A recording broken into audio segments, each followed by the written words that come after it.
So yun po mga Dabarkads, mga kabiyaya, sa mabiyayang araw po sa ating lahat. At ito, may matindi na naman po tayong pag-uusapan. Ito bagong-bagong issue. At syempre, bago natin simulan to, huwag niyo pong kalimutan na mag-like, share, comment, and subscribe sa ating YouTube channel. At pakipindot na lang din po yung bell button para lagi tayo updated sa ating mga video araw-araw. At muli, J. Guevara TV, isang reactor defender ng Tito Vic and Joey.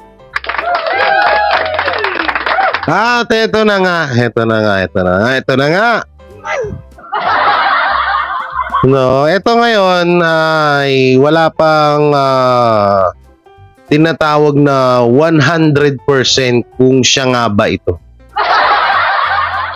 No, hindi pa naman matatawag na 100% kung siya ba itong ulupong na to. Na nagko-comment po sa nagko-comment sa live ng Tito Vic and Joey. At ayun nga ang ginagawa niya po ay puro panglalait kay Raisa May Dizon. Puro panlalait po kay Raisa May. Itong inayupak na to. Tsaka ito syempre bago natin ipakita yung mga panglalait na ginagawa niya sa live. At ito po disclaimer, wala pa pong 100% sure. Ayusin muna natin yung video, ay maayos Parang ayaw mo magpa-reaction ha? So ito kasi itong taong to, mga Kadabarkads, hindi na ho bago sa kanya yung mga ganitong issue. Kasi ultimo nga yung dating humahawak sa kanya, tinarantado niya rin ho. Tinarantado niya rin ho. So hindi na ho bago na kung sakaling siya man ho ito, or baka ginamit lang, pero kasi itong tao na to ay tawag dito, itong tao na to ay gawain na ho talaga to. So ito po, ang bida sa atin ngayon ay si Buknoy Glamour. Glamour ba? Glamour? Tingnan ko nga. Glamour. Buknoy Glamour. Oo. Yan, shoutout sa'yo, Buknoy Glamour.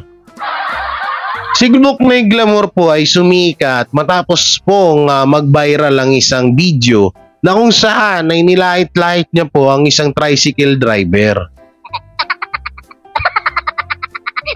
Na kung saan po ay sinabihan niya ang isang tricycle driver na kung hindi daw tayo magsisipag ay ganun daw ang mangyayari sa ating buhay. So ngayon, etong si Buknoy Glamour ay isa din po ito sa mga malapit or dating ewan ko lang kung anak-anakan pa ba to ni Vice Ganda. Dahil nga pagtapos nung issue na yun, mga ilang buwan, ay may nangyaring issue naman na tungkol kay Vice Ganda at kay Ayon Perez na kung ano-ano po ang pinagsasabi nito ni Buknoy Glamour. Na alam naman din natin na si Vice Ganda ay isa sa mga nanay-nanayan nito ni Buknoy at kasabayan niya po si Aura nung mga panahon na yun. Ewan ko na lang kung hawak pa ba ni Vice Ganda itong batang na to. At sumunod naman na issue doon ay yung paglalakad niya, yung paglalakad niya sa oras ng mga panahon na yun ng curfew or lockdown. Na ibinagi niya nga po sa social media na parang hindi yata siya natatakot sa batas. At nag-round to earth pa siya doon. Rumampa pa ng hating gabi na alam naman natin na pinagbabawal nung mga panahon na yun. So isa pa yun sa mga naging issue nito ni Buknoy Glamour. At iba pang mga video, sa tutuusin po ay marami pa pong mga video ito na hindi pa natin masyadong napansin. Pero talagang kadikit na po sa pagkatao ni Buknoy Glamour ang pagiging garapal at bastos. Papanglait. Kagaya ho ng screenshot na ipapakita ko sa inyo maya-maya, So ito yung video mga Kadabarkads. Ito yung unang video niya na kung saan ay nilait-lait niya po yung isang tricycle driver kasi yung mga panahon na to nagpapagawa siya ng bahay niya. Papagawa siya ng bahay niya kaya naging mayabang. Papagawa din naman ako ng bahay ngayon. Hindi naman ako naging mayabang. Kahit kulang pa sa material. No? So ito po, no, si Buknoy ay nakitaan po ng mga ating mga Dabarkads, mga netizen na nagko-comment sa live ng EAT ng TVJ, no, sa TV5 na sinasabihan niya po na tsaka si Raisa May. At mapunta naman tayo kay Raisa May. Ito naman po, hindi na rin po bago sa atin to, no? Hindi na rin po bago sa atin to na may mga tao na talagang ayaw kay Raisa May dahil ito daw po ay tsaka. Uy, hindi si Raisa May matalino, talented, tsaka hindi naman tsaka. Thank you very much. Paano masasabing tsaka si Raisa May? Tsaka mabait si Raisa May hindi siya katulad ng ibang artista na mga suplada, nag-artista lang. Diba? So nung isa pa sa mga video or issue na noon mapatungkol kay Raisa May Dizon ay itong mga halusos na ibinulgar nga po ni Tito Sen or ni Tito Soto, no, ng ating former Senate President na si Tito Soto, na kauna-unahan nga daw po na isa sa mga tinanggal ng mga halusos si Raisa May. At ang dahilan dahil nga po ito ay tsaka daw. No, tsaka pangit daw. Mas pinili nila noon si Karen kasi nga mas maganda si Karen. At ayun na nga po, saka anuhan nga po doon na ipinapalabas na lang siya or gusto na lang siya papasukin ng Alusos Brothers ng once a week o isang beses sa isang linggo. At doon nga po nagsimula na rin ng lahat na nagka-issue na nga rin po ang Tito Vic and Joey at ang Tape INC na yung mga nangyayaring gulo ngayon ay doon na talaga rin unti-unting nag-umpisa hanggang sa parang lahat na sila gusto nang ipatanggal. At hindi rin naman din pumayag ang Tito Vic and Joey, nagaganon-ganonin lang ho nila si Raisa May, kaya mas lalo pong lumaki ang gulo at hanggang ngayon nga po ay pinaglalaban pa rin ng Alusos Brothers or ng Tape INC ang Tito Lungit Bulaga na kahit hindi naman sa kanila. Igigil naman ako. Tigilin nyo. So ito yung video dati ni Buknoy. So tutusin madami nga ito no? So namili lang ako ng isang video na kung saan ay nilait-lait ni Buknoy Glamour ang isang tricycle driver. So ito pa yung video, panoorin natin. Ano to? Bakit may sounds? Aninang vlog ba to? Hindi ba tayo copyright dito?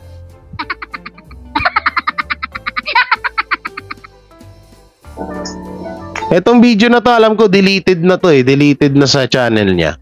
Hi everyone! So it's me, Buknoy Glamour. So welcome back to my YouTube channel. So for today's video, kung nakikita nyo sa title, malamang alam nyo na, at sa thumbnail ko, syempre mukbang na ako. So first time ko magmukbang. Pasensya na kung hindi ako sa energy ngayon, sobrang sakit ng tonsil ko. And alam niyo ba kung nasan ako? Nasa gitna ako ng daan habang may mga dumadaan. Tapos tapos? Oh, baka makaano tayo dun sa sa intro niya Baka ma-chupulango tayo. Yung mga tao. So, wala akong pera masyado, kaya ang in-order natin ay nanananig sa iPhone ko. Yung iPhone unboxing, gano'n din yung tono ko. Pero hindi lang ako masyadong energetic ngayon. Sobrang sakit ng tonsil ko, no? Bakit nakakayaman ba ang Nakakayaman ba ang umorder ng Starbucks? Ako, sawang-sawa na ako dyan Kapag mayaman ka ba, kapag may order ka na Starbucks, mayaman ka na ba? Kasi iba parang alam mo yung My Day, yung pag sila ng Starbucks. Samantalang ako, sawang-sawa ako niyan nung nagtatrabaho pa ako sa sa restaurant niya sa may PB ko Makati, dyan sa may Wildflower. No, nagtatrabaho ako diyan dati sa may Paseo. or Salcedo branch ng Wildflower. Shoutout sa mga katrabaho ko dyan dati. Sawang-sawa ako dyan sa ano na yan, si Starbucks na yan. Itataka lang ako sa ibang mga tao na kapag naka-order ng Starbucks, kala mo mga mayayaman na eh. Iuudo nyo rin yan ha. Oh, hindi yan permanente sa tiyan nyo. Tsaka hindi nakakahaba ng buhay yan. No, kasi sabi niya rito, walang-wala daw siyang pera, kaya Starbucks daw yung binili niya. Kakayaman ba yung Starbucks na yan? Porket mahal, hindi yung totoo parang mura naman talaga yan. Oo, tsaka Starbucks. Kasi ibang bansa. Pwede rin ganaman, no? Pwede naman ganon kasi galing ng ibang bansa yung Starbucks na yan. Tapos inadapt lang dito sa Pilipinas. Ganon ba? Kaya sinasabi nyo na pangmayaman yan. So tuloy natin yung video nitong lokong to. Oo naman kayo. Oo naman kayo. Tapos, may pizza. Yan. So, may... Ano yun? May kasama siya. Tapos sabi niya, tumawa naman kayo. Bakit mo pinipilit tumawa yung mga kasamaan mo? Hayaan mo siyang tumawa sa joke mo. Anak ng teteng to, sabi niya, tumawa naman kayo. Sa tayong kakainin. So, ang daming taong dumadaan. So, hello po. Ayan po. Yung mga naka-backward pa. So, buksan na natin ito.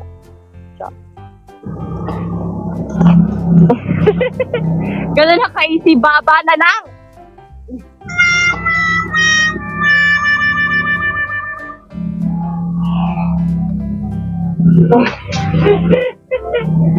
Ganun na kaisi. Baba na lang.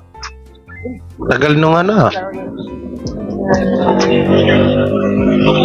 Pizza, ham and cheese. Yung ba dati content niya? Hindi tulad ng baho Yung... mo. Baho na nga, pangit pa. Bo! Ano? Kaya talaga ako. Pizza, ham and cheese. Ang bango. Hindi tulad ng bago mo. Baho na nga, pangit pa. Bo! Hindi daw katulad ng bago nyo. Mabaho na nga, ang pangit pa. Dito pa lang wala pa tayo dun sa pinaka-highlight sa video niya, di ba? Talagang mapanglait talaga to si Buknoy eh. So normal na sa kanya to eh. Feeling niya kasi ang ganda-ganda niya. Maganda ka, girl? We, hindi nga. Okay, tuloy natin. Hindi talaga ako dito isa pa. Yes, oh my God, Prophet Seno. No. Kaya ang dami naman nilang pakulo, ang dami naman nilang nilagay-lagay because yes. So, boom! Tagal naman nung highlights.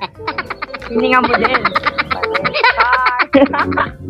Legit, andito talaga ako sa gitna ng daan, no? Ba't ka kasi nandyan? Yes! So, ASMR, charot, hindi niya siya maririnig eh. Right, okay! Masama niyan, ikaw lang nag-Starbucks, yung mga kasamaan mo, walang Starbucks kaya hindi natatawa sa'yo. But still, so we're gonna talk about something like... About something? While mukbanging. Mukbanging! OA pa yung mga editing noon eh, no? Ito yung mga editing dati, mga OA, yung mga yan. So actually, bawal ako sa malamig. Pero pinilit ko sarili ko kasi, ka ba, Starbucks to eh. Di pa ako nakapag-Starbucks minsan sa buhay ko eh. So, yeah.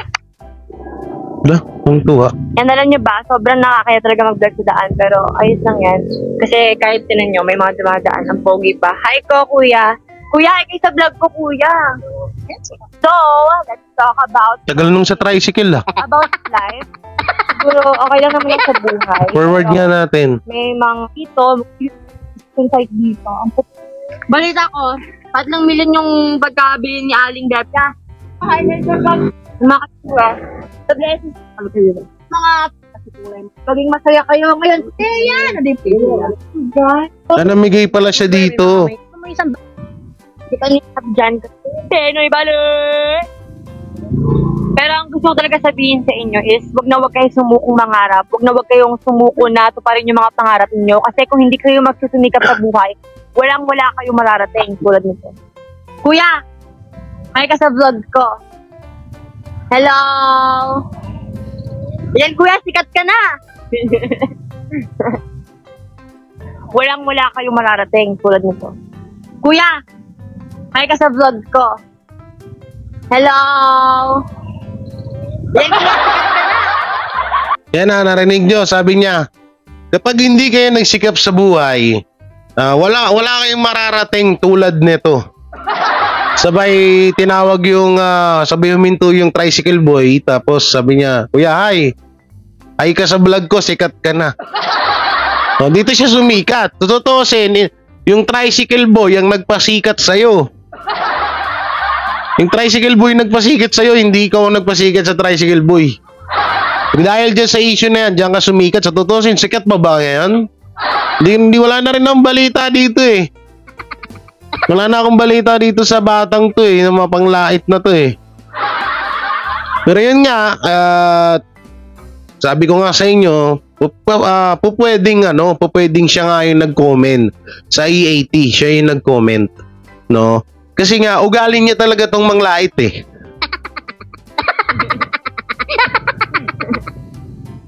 Tapos, okay na. Tapos na ang ating mukbang. Let's get into how to become a successful YouTuber or how to be a successful YouTuber. Wala ka pa napatunayan, oy.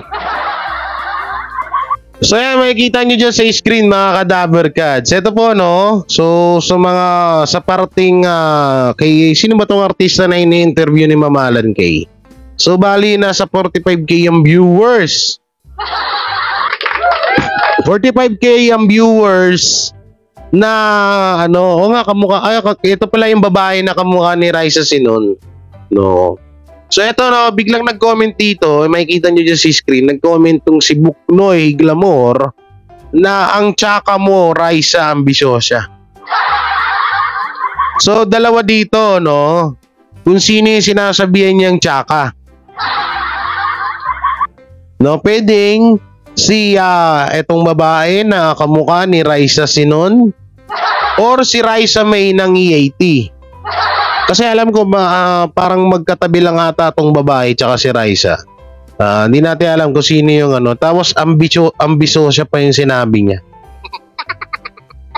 So yun nga dito, ito nga yung mga Kadaver Cats.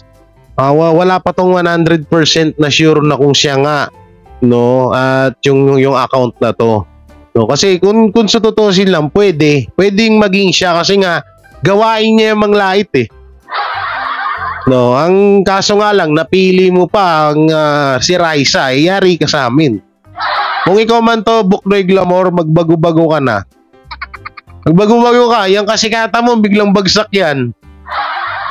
Kung sila Isko nga masikat sa'yo, sila Paolo, sila Buboy, bumagsak, ikaw pa kaya? Simula nung kinalaban nilang Tito Vic and Joey, ang legit Dabar Cats, si urungan yung mga karir nila eh. Ikaw pa kaya, Buknoy? Sino pinagmamalaki mo? Si Vice Ganda? Si Vice Ganda na hindi tinupad yung sabi niya na babayaran niya yung mga sahod ng staff. Keme looks lang pala. O keme lang, mema. Mema para may mapaawa or pabiktim sa mga tao.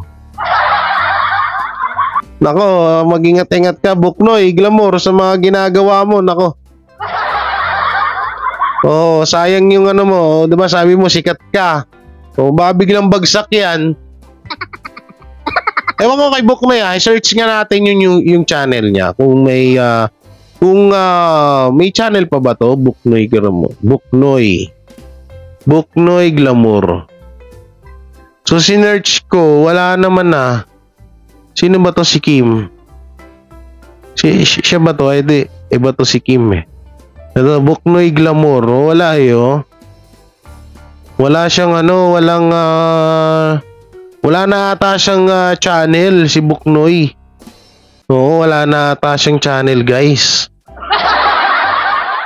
Oh, eto, sino to? Si Sam. Marami ding nag-collab, nakakolab siya. Marami din mga tao na nagbigay ng reaction sa mga video na ginawa niya.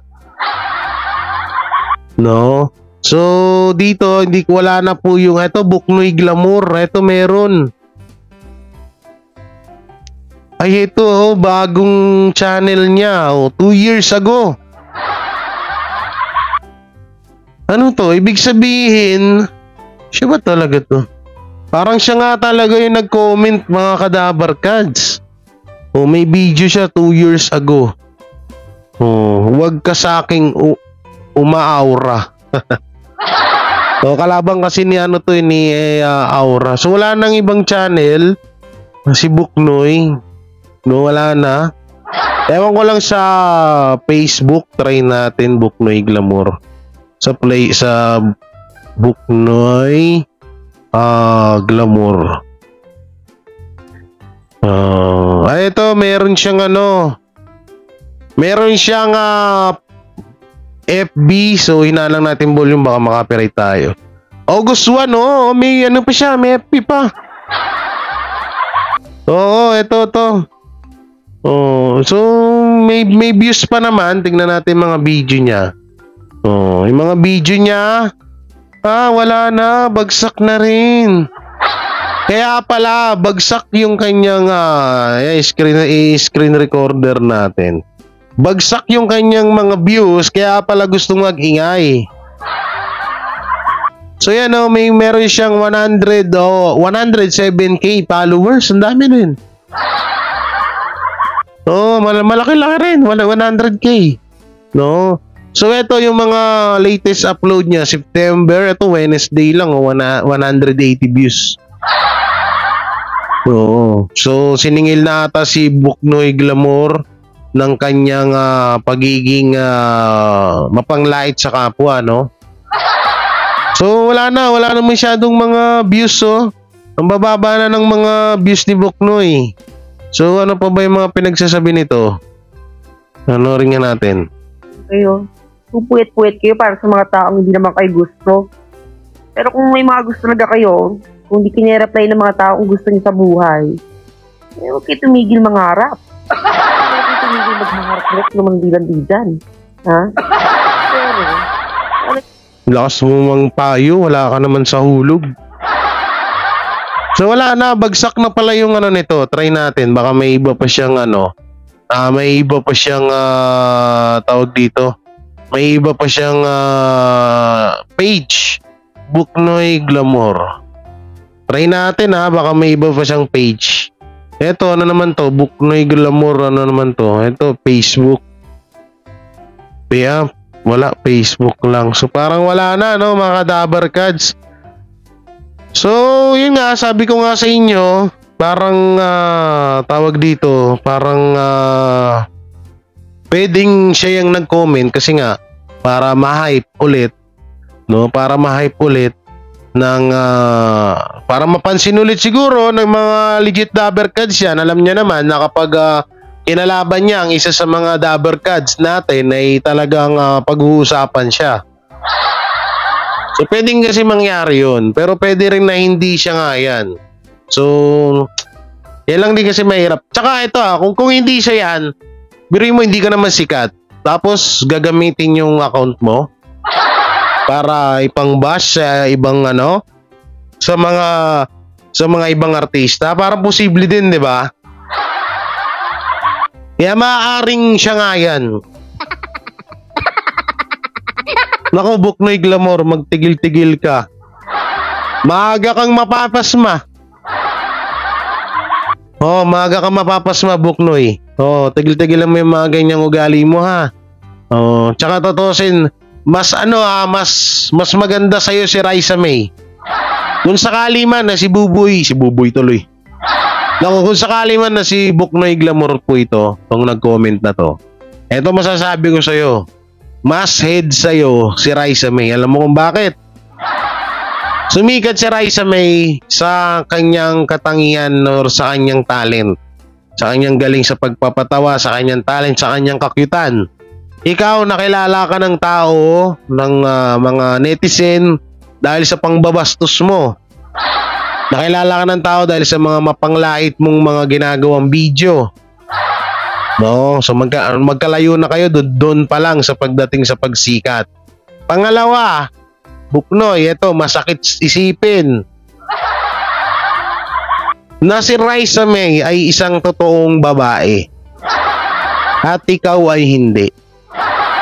Ngayon, kung sakali man na di hamak nga na mas maganda ka kay Raisa May, mas lamang pa rin si Raisa May sa'yo dahil may... hindi ko nadudugtungan ha. Kayo na mag-isip ko ano yun. Totoo, real talk yun. Kahit nakakatawang isipin, pero real talk yun.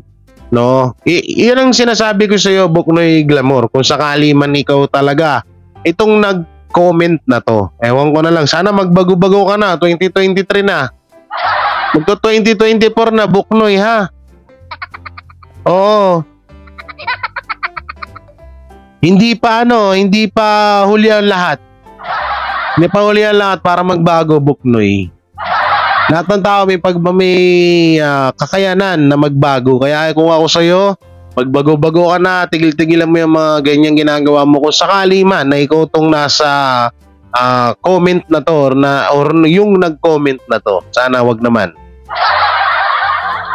So yung mga Kadabarkads, no, hanggang dito na lang tong video natin. Anong masasabi nyo sa video ito? Si Buknoy Glamour nga ba ito or gawa-gawa lang? So paano nyo naman masasabi na hindi nga to si Buknoy Glamour, no? Sino ba siya para gawa ng issue, 'di ba? So kung siya man to, alam na natin ang dahilan dahil nga wala na masyadong nanonood sa kanya, hindi na patok yung mga ginagawa niyang content katulad ng mga panglalait. No, yung mga kanyang pagpapatawan na siya lang yung natatawa. So kaya niya siguro ginagawa to kung siya man nga tong nasa comment na to. Or kung siya itong nasa screenshot na to, no, si Buknoy Glamour. Kung siya nga to, ay nako Buknoy. Iwan ko na lang sa iyo. So yung mga Kadabarkads, hanggang dito na lang yung video natin. Maraming salamat and syempre don't forget to like, share, comment, and subscribe sa ating YouTube channel at pakipindot na lang din po yung bell button para lagi tayo updated sa ating mga video araw-araw. Batawa. And peace. Sila ang TBJ Defenders. Pagtatanggol ang katotohanan sa mga bashers. Tunay ang kanilang dala, katotohanan talaga. Ano mang sabihin nyo ay di yan sa kanila uubra. Mga salita nyo na di katotohanan. Sila ang patunay na merong katotohanan. Wala silang kinatatakutan, basta nasa tama kanilang paglalaban. Ang TBJ ay kanilang susuportahan. Sila ang defenders na laging nasa likuran. JDB